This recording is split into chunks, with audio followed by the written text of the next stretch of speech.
When I first started teaching in my late 20s, I had this student that I could not stand. His name was Tomas, and he was handsome and tall and athletic and went to MIT and had a straight A average, and his future was set. But the thing that drove me absolutely crazy about him is that he was always smiling. He was always smiling. He never had a bad day. And he was just like, I'm Tomas, everything's great. It drove me crazy. And at the end of the second year, I had the students do this exercise where they're supposed to go in and talk about something that happened in their lives in order to get them to a certain emotional place. It's called an emotional parallel.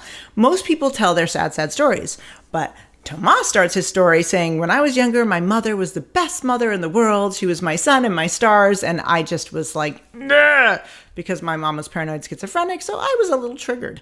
And then he says, and then in middle school, she got cancer. And she was in horrible pain.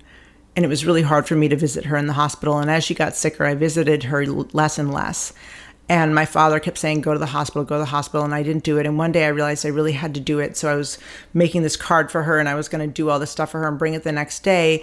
And my dad came home from work and said, let's go now because she's really sick. And I said, I can't today, Dad. I'm just not ready yet, but I really am planning to go tomorrow.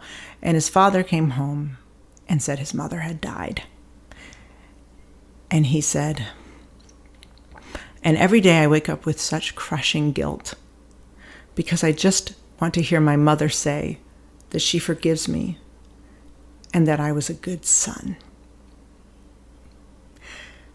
And that's why I go around smiling at everyone, he goes on, because I feel like what I did was so horrible to my mother. So no matter how much I'm suffering, I try to bring happiness to other people to make up for what I did to my mom. And that is when I realized that everyone has a story. Everyone has a story. You may think they don't, but they do. And one of my friends recently just left this app because she was being eviscerated by people.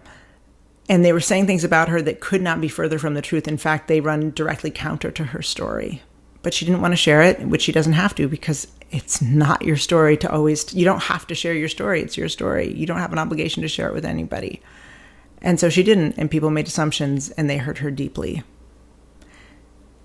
And so I decided to share this story with all of you because I feel like if we kept in mind that everyone has a story, the world would be better, and maybe it wouldn't,